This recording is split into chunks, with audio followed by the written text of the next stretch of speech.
Hi, this is Kaylee Lyons, and I want to tell you about Bloomberg News Now. It's news when you want it, on your schedule. These are short audio reports, 5 minutes or less, that bring you the latest headlines with context 24 hours a day. Get it on your smartphone with Apple Podcasts, Spotify, or any podcast platform. And if you're still not sure, here's a sample of today's latest report from our team at Bloomberg News Now. News when you want it with Bloomberg News Now. I'm Amy Morris. New York City Mayor Eric Adams is indicted on bribery and fraud charges after a federal corruption investigation. Adams is accused of accepting illegal campaign contributions for his mayoral campaign from foreign nationals, and he's accused of defrauding the city of New York, using illegal contributions to defraud the city's matching funds program up to $10 million. He's also accused of accepting luxury travel, hotel stays, and other benefits from foreign nationals. U.S. Attorney for the Southern District of New York, Damian Williams. The mayor had a duty to disclose these gifts on his annual public disclosure forms so that the public could see who was giving him what. But as we allege, year after year after year, he kept the public in the dark. Adams is defiant and says he will not step down. My day-to-day will not change. I will continue to do the job for 8.3 million New Yorkers that I was elected to do. Federal prosecutors allege that for nearly a decade, Adams accepted improper benefits from wealthy foreign business people seeking to gain influence over him.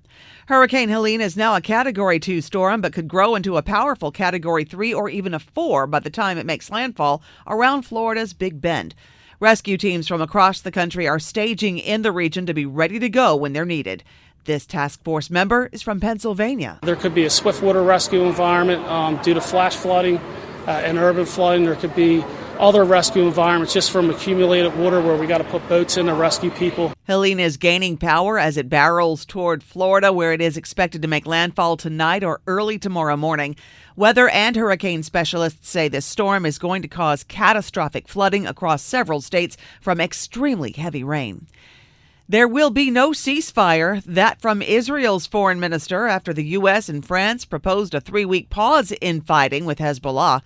Lebanon's economy minister tells Bloomberg's Jumana Bersetchi Hezbollah is starting to show flexibility on a truce. They have suffered a lot of blows. The 3,000 operatives were critically injured in those explosions last week. They've lost senior commanders in the airstrikes that began at the beginning of this week. And so from their perspective, would this be them showing that they're conceding? Bloomberg's Jumana Bersetchi reporting from our European headquarters in London. Wells Fargo has entered a key new phase of its almost 7-year effort to escape a Federal Reserve cap on its assets, a punishment that has become the most feared in banking. We get more with Bloomberg's Sonali Basak. Behind the scenes, Wells Fargo has submitted a third-party review of risk and control overhauls for analysis and sign-off. However, sources have warned that it could still see the cap stretching at least into next year while the Fed reviews this submission. Of course, it has been a long and costly road for Wells Fargo to get to this point.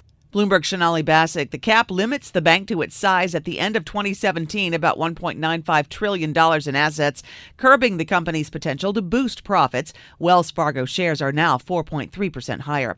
We got a lot of economic data this morning, and the U.S. continues to show signs of growth. Second quarter GDP was revised higher to 3%. Durable goods orders barely changed last month, which was better than economists expected. Weekly jobless claims fell to a 4-month low of 218,000.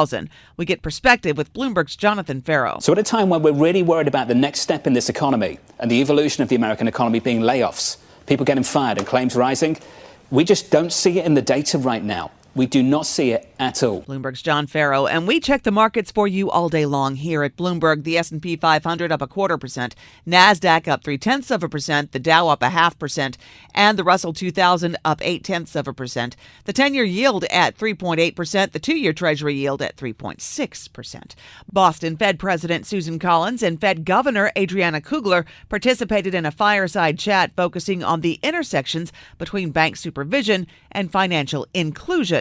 Kugler says access to credit is critical for the Fed's employment mandate. But on the employment side of the mandate, it is very critical to have access to credit because access to credit is usually needed to pursue an education, which opens doors for employment. It is critical to have access to housing and to autos and cars, which are critical to access jobs, as we know. Fed Governor Adriana Kugler. And that's news when you want it with Bloomberg News Now. I'm Amy Morris, and this is Bloomberg.